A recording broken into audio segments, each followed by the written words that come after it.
Hello and welcome to episode 11 of Stuttering Demystified with your host, Lori Melnitsky, speech language pathologist, stuttering specialist, and a person who happens to stutter.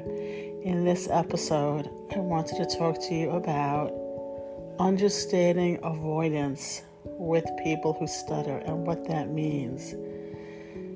So I think the best way to do this is to start with a story. I like to tell stories because I think it really focuses on what's happening with avoidance.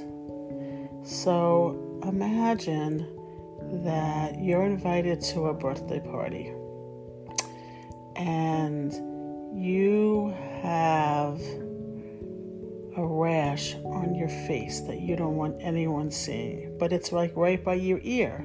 So you put on a scarf and you can hide it, and it's great. And it's a red scarf and it just matches beautifully, and everyone loves the scarf. And you walk into the party and you just feel like everyone else. You're very fashionable, and all of a sudden the scarf falls off. And you are humiliated and embarrassed. And you will do anything you can to avoid people seeing your face. No one comments about the rash, but you are so self-conscious that you are thinking, what in the world are people thinking about me? Imagine not being able to say your name. Imagine going into that same party looking like everyone else from the outside, but being petrified that someone is going to ask you your name. So what do? You avoid. You come in. You might run in the bathroom to just hide. You might leave the party early. You might ask someone to introduce yourself, and the fear keeps building. So the next party comes and you don't want to go anymore, because before you've even been asked to say your name or where you live, you've already decided in your inner thoughts that you're not going to be able to do it. And even though you've gotten a little speech therapy behind you, you just don't have the confidence because a wave of fear overcomes you.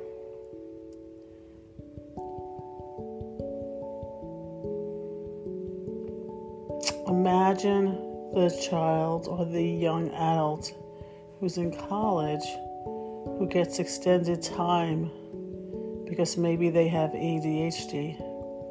What is their fear? Somebody will find out. Does anyone really care? No. And does it matter if anyone makes a comment? No. But imagine the fear. So they would rather do poorly than have to go in a separate room for extended time. So the fear of being found out can make the avoidance real. So what do? For me, saying my name was worse than walking into a fire pit, because every time I did it, the anxiety hit harder, no matter how many strategies I had behind me, until I hit it head on. And then I did start using an easy onset strategy, and I kept talking to myself. And I read a few books, one called Feel the Fear and Do It Anyway, and another called The Road Less Traveled.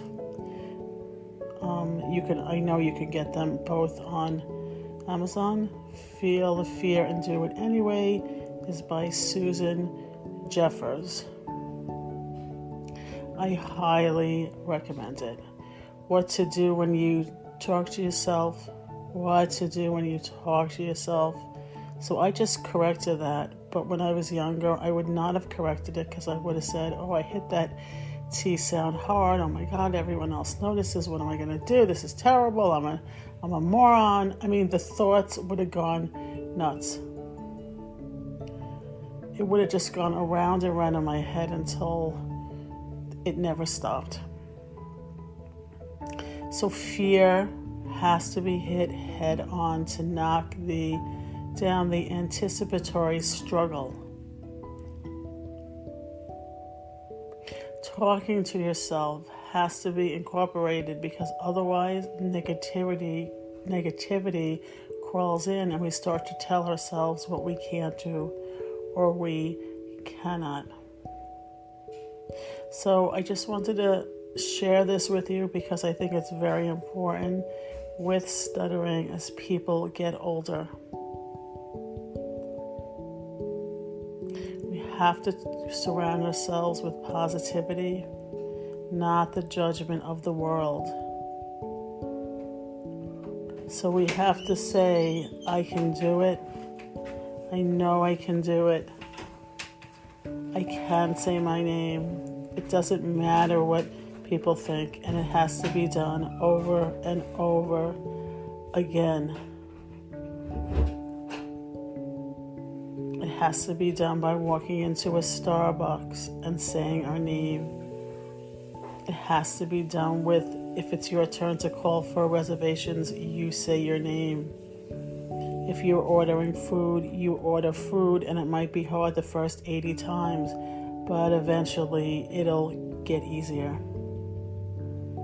So I hope this kind of explains a little bit about avoidance and also substituting words. People who stutter tend to substitute harder words because they don't want to be found out. It's the fear of being found out.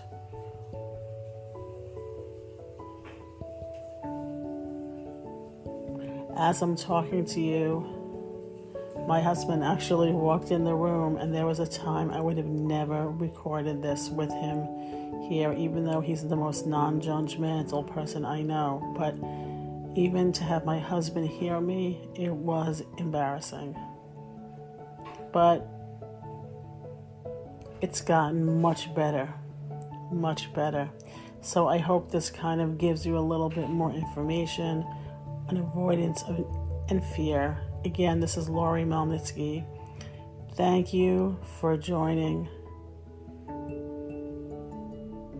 I look forward to sharing more episodes with you.